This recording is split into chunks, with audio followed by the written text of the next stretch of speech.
I remember when I used to do these every single day. That's not happening now, is it? I'm so lazy. Oh, I've finally got Henry VIII vs. Robots Part 3, which you've all been looking forward to, definitely. Horatio dodged and weaved in amongst the fallen buildings, doing his best to look cool. Henry brought out a sword and started slashing at robots, which didn't work as his sword didn't actually exist. Well, it did exist until one of the robots pointed out it was imaginary, then it disappeared. "What are you doing here, Blackbird? Get back to your own story," shouted Henry. "It's my turn to have a story." "It's my story now," yelled Blackbird, flexing his muscles as he started using a robot as a skipping rope. "Deal with it." "What'd you do in Victorian times?" said Henry. "Being in a different story that hasn't been written yet, but the statement will be quite outdated once it is," crowed Blackbird, who flew over to kick Henry in the right arm. "Why are you attacking me?" said Henry angrily. "Fight the robots, you slightly burnt pancake." "Fighting everyone. I've only got 5 minutes, as Whitebird's placed me on curfew, so I need to smash up as much as possible." Derek used this opportunity to escape, ruining what could have been a good fight scene, and frustrating the reader in the process, which was on purpose. Blackbird flew around, decimating some robots and throwing them at Henry. Most of them missed as Horatio dodged them, but one struck Horatio's hooves, sending him sprawling to the ground. "Ow, my nose!" screamed Henry as he tumbled off. "Mummy!" While Henry was dazed, Blackbird used the opportunity to do his Super Ultra Mega Deluxe windscreen wiper punch on Henry, which hit him so hard it sent him flying around the world 893 times before he landed on the remains of his castle. Blackbird flew off at this point, getting away with everything while laughing at Henry. Henry at this point fell unconscious, and the world looked doomed as he lay still. Then he woke up from his dream. He looked down at himself to see that he was much fatter and in a hospital waiting room. Catherine Parr was sitting by his side, and she was not a ninja in this reality. Upon closer inspection, Henry could see that he was in Whitehall Palace. "Oh yeah, this is where I'm meant to die, according to the history book," said Henry. Then he saw a kid with an iPad. He walked over despite feeling as ill as someone very ill. "Oi, give me a turn," said Henry, pushing the kid out of his chair and snatching the iPad. "It's an order from your king." Henry sat and played Candy Crush for hours, like a sad pineapple that had no friends, except he wasn't sad or a pineapple, and he did have friends. "Henry VIII, the doctor will see you now," said a bored-looking nurse called Arabella, who had a hip replacement and an addiction to orange juice. "So, Henry, we understand, how can I put this delicately? You're literally going to die forever. We think it'll be a very slow and painful death. Bert bet me he'd die quickly, but I disagree," said the doctor, who had the unfortunate name of Douglas Squirrel Cheeks. He'd only become a doctor as he'd heard they made a lot of money, and honestly wished he'd just married a doctor instead, so he could have the same income but do a lot less work. "I know I'm going to die soon," said Henry. "It's in the history books. Yeah, we know, we read these stories," said Squirrel Cheeks. "But even so, it's illegal to tell the king he's going to die." "Guards off of his head," yelled Henry. "I am your king. I am your god. I am perfection." "You're like 28 stone, mate," said Squirrel Cheeks. Then Henry woke up from his dream and found himself in a hospital bed.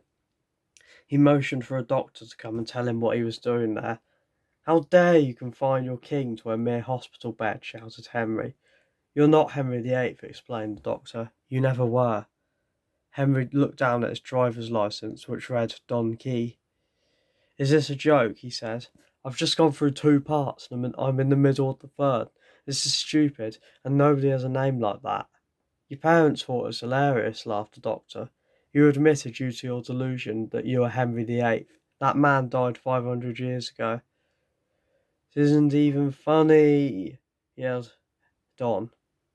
And Henry woke up from his dream and found that he was on top of a building in a burning city with Derek looming over him.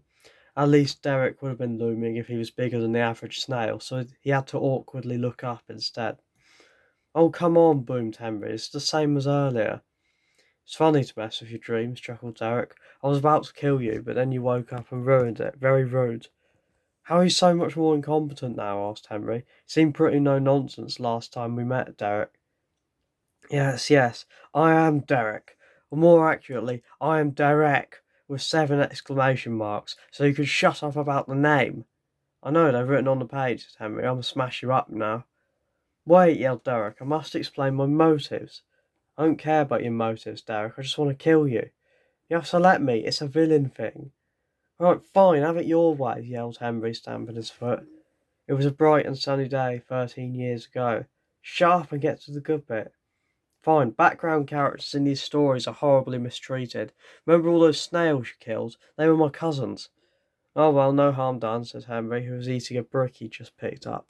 Even he didn't know why brick eating was now his hobby. It had just been a sudden craving. No harm done, this is all the tyrannical work of the author. We're all bound by his dictatorship and the words he writes on the page. I must create a world where we are all free, and background characters reign supreme. I hate to be a spoilsport, Henry said smugly, but those two goals literally cancel each other out. Also, isn't the author literally writing everything you're saying? I, fine, Derek yelled, ripping off his non-existent shirt. Let's settle this, man to man. The two flew up to space, before Henry immediately pointed out that having another fight scene in space would be boring. Derek, despite his hatred of the author's conventions, was inclined to agree. Even he had standards.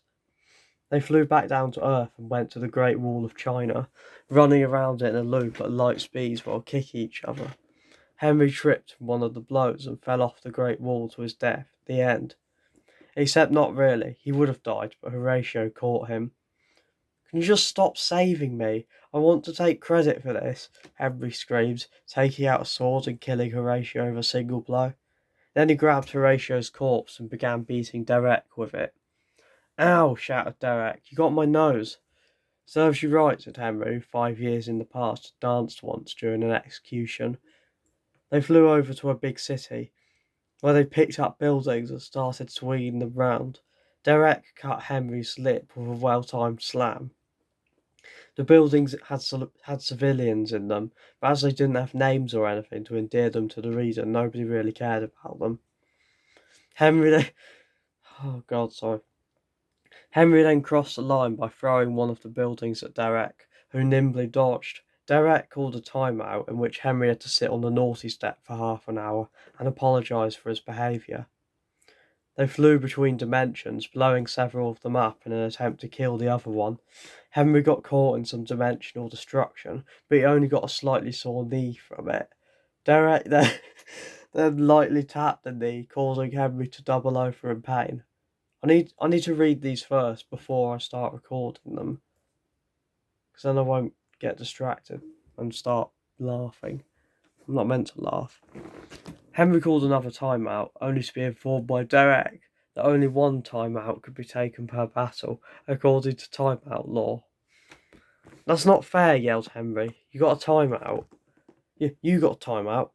That's because I placed dibs. That's against dibs law. While they were busy arguing, Professor Pumper Picklestein walked up and stepped on Derek, killing him instantly. Henry stood dumbfounded. What? He said, his jaw dropping.